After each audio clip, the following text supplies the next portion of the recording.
All right, guys, what's going on? Welcome back to the Everything College Football Podcast. Today we're going to be breaking down a perennial top 5 matchup in the Big Ten. Number 4, Penn State. Number 3, Iowa. It's going to be a massive game, big-time playoff implications.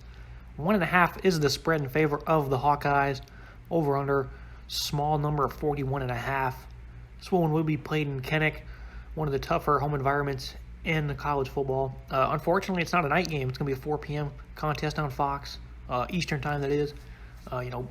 Penn State, they've won 4 out of the last 5. They've not all become easy, though, and they've had to win ones as time expires. They've had to fight incredibly hard, even at home. Iowa got last year's game. But, so let's jump right in. Looking at the Penn State offense, Sean Clifford's been really good this year. He's averaging around 290 yards per game. He's got 12 total touchdowns, only 3 picks. He made great plays downfield versus Wisconsin and Auburn. He essentially carried them. They couldn't run the ball whatsoever versus either of those teams. Held in check tremendously. The biggest thing about Penn State against the Wisconsin was Jahan Dotson. He broke loose. A couple of coverage busts against the Badgers that allowed him to get downfield. Because other than that, it wasn't great. He completed around 50% of his balls. Took care of the ball, though. Got it downfield when he was there. A lot of guys overthrow a lot of open receivers, and if that happened in this game, they would have lost. Dotson got free. Clifford put it on the money. Parker Washington, a guy expected to break out this year. He did last year. Expect him to take even bigger steps this year. He's been a very good deep vertical threat in the slot. Nice number one, probably the second or third best duo of pass catchers in the Big Ten, with Demas now out for the year for Maryland. Him and Jarrett no longer a top-notch duo, and of course the one they have at Ohio State's nation's best. But this duo right here is not far behind in the conference. I like what they got in Dotson and Parker Washington. Looking at the offensive line, pass pro, they've not been great. They also can't run the ball. Like I just mentioned, against those top-notch defenses, Auburn and Wisconsin, they couldn't move at all. They've consistently been stopped in the backfield. Had a little bit of success against IU last week, Indiana, but that's not a great Indiana defensive front. They ran for 250 yards on them last year in a loss. I think they're held around 150, a little under that, against Indiana, so they weren't great. And they're not, doing as good as I thought they would with this great running back duo of Noah Cain, or quadrifect, I guess you could say. Noah Cain, Gavante Lee, John Levitt, Divine Ford, they're all capable of stepping in there and making plays.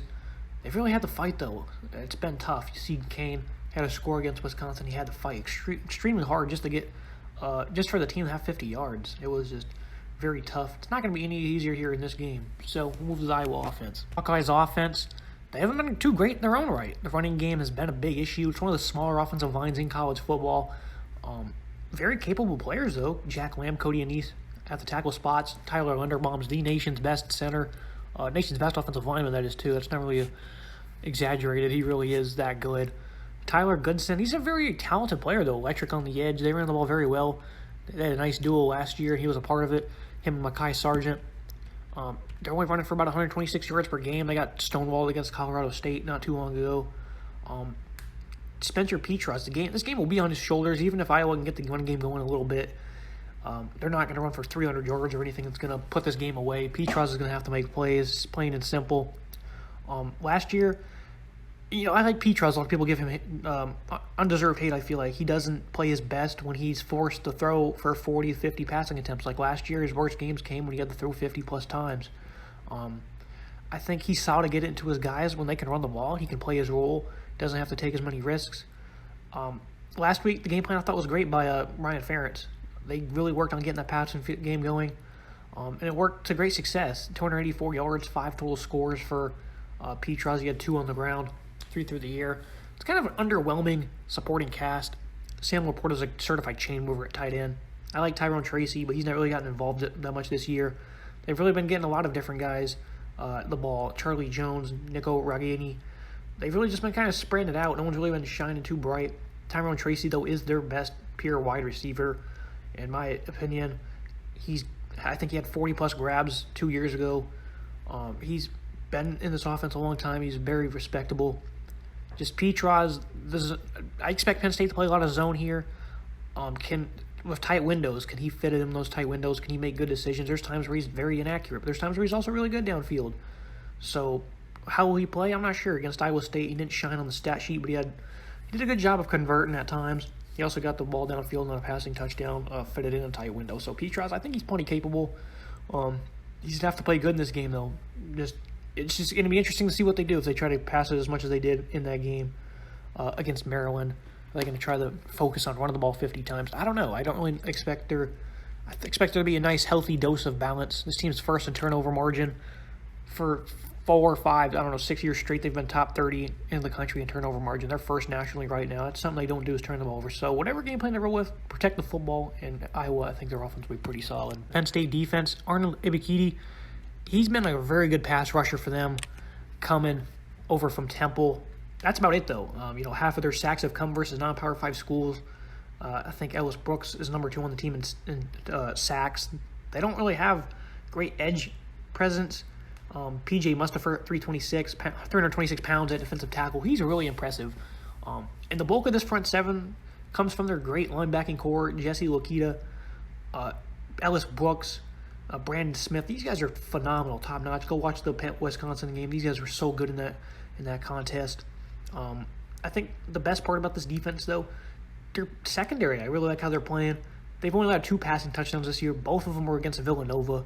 So pretty much none against Power 5 teams, none against P5 opponents, 7 picks. They've given up an occasional big play or two, in the secondary. All around, they've been very good. Joey Porter and Tariq Castro-Fields, one of the better duos in the conference in a corner. I think they're going to play a lot of zone, like I said. Let Spencer test you with those tight windows. I think these guys are plenty capable of playing some tight coverage. They're not playing, like I said, not a great supporting cast of receivers. There's going to be a lot of 50-50 balls, I think. There's going to be opportunities for both sides to make plays. Who will come up with them? Who knows? But I think Penn State, I like their odds. Jaquan Brisker, phenomenal playmaker.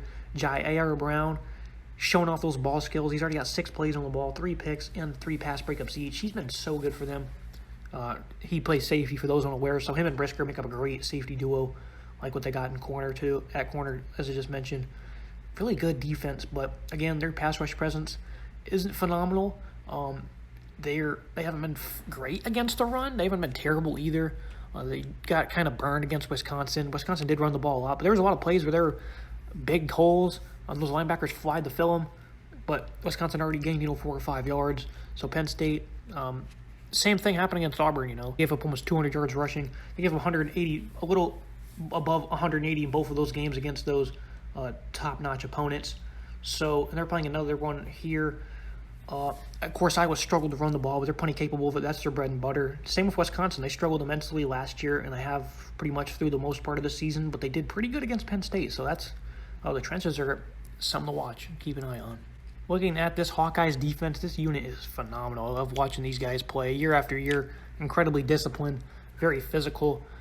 Again, like Penn State, not a great pass rush. 10 of their 13 sacks have come against non-Power 5 opponents. They're great against the run, though. The penetration's evident. They didn't have any sacks against Maryland. The penetration's there. And the secondary we'll get to in a minute. They make all the plays for this defense. Not all of them, but a lot of them. These guys are really good. 2.6 yards per carry allowed. Yet to allow 100 yards this season on the ground. Year after year, they have a defensive lineman comes out of the shed and steps up as that top-notch lineman. Lucas Van Ness this season, as a backup defensive tackle, he's been great. 4 sacks and almost 5 tackles for loss. He's been really good in this rotation. Zach Van Volkenberg, we expected him to have a big season, and he's doing that right now. He leads this team in a lot of categories. He's their best edge presence. I think he's going to have a big game here. Tough matchup if he gets matched up with Rasheem Walker. We'll see what happens. I think he's going to have a pretty good game, though. He's going to be instrumental for any of their success. This defensive line, it's a rotational unit. It's no real standouts other than those 2 guys I just mentioned. Other than that, though, no one's putting up eye-shattering production. Everyone's about 6'4", 6'5", 260. So they're not great in size, but they're very athletic, very powerful. And again, the penetration is very evident. They're just not getting home, and that's totally fine when you have a secondary that's, has 12 interceptions in 5 games. They've played 3 Power 5 schools this season, 3+ interceptions against all of them, including 6 last week. These guys are just elite. I was a big fan of the veteran secondary coming into the year because they don't allow many big plays. At least last year they didn't. We were allowing a few more this year, 7 plays of 30+ yards. But everything, some of those could come in garbage time. They've been ahead in a lot of their games. For the most part, though, kept everything in front of them. They rarely make mistakes, especially with communication. They're very instrumental in that. This cover 2 shell is just phenomenal. The CB duo, Matt Hankins, Riley Moss, these guys are just really good.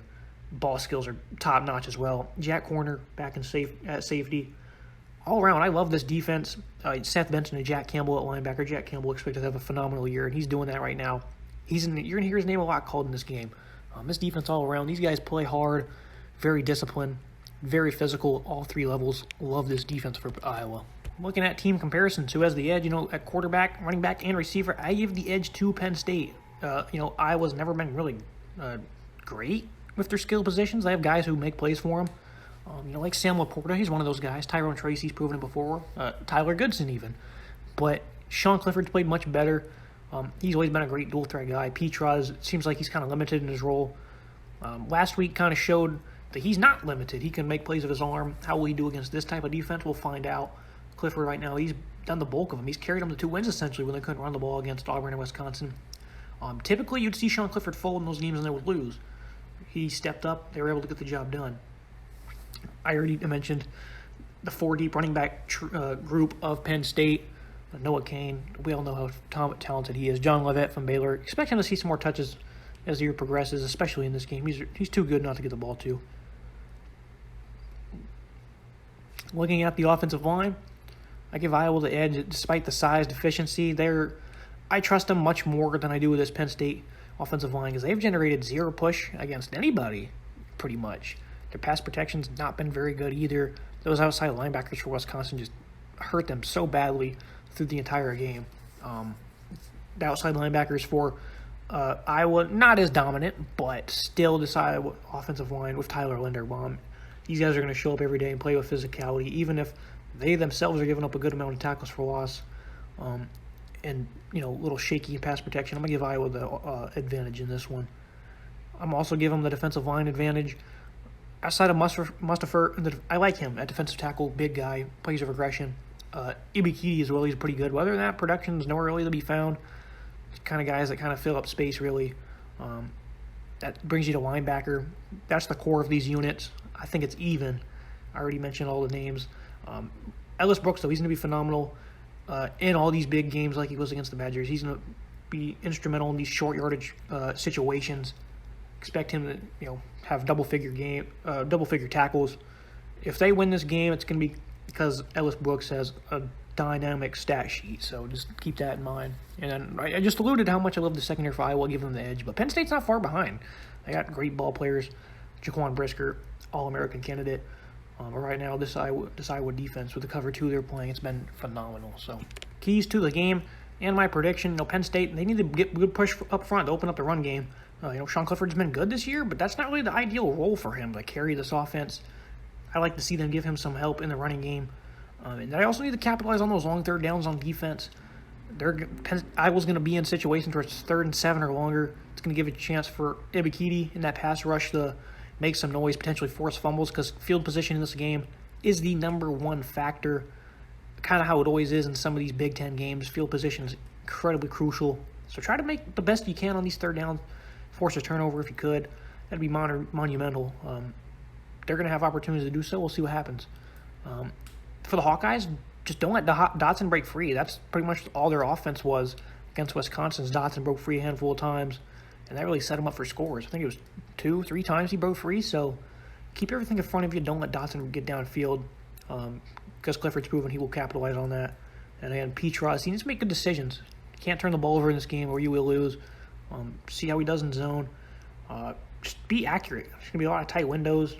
Don't force it, but also take some risks as well. But again, use good judgment on those risks. Don't just throw caution to the wind. I think if Petras makes good decisions, this team will be all right. And that's why I'm taking Iowa 16-13. I think they're going to win the field position battle. They are number 1 in turnover margin for a reason. They don't make mistakes. They're very disciplined, very tough. I think it's going to be a hard-nosed battle for 4 quarters. I don't think either team is really going to put up an elite offensive showing. I think this secondary is going to continue to make some plays.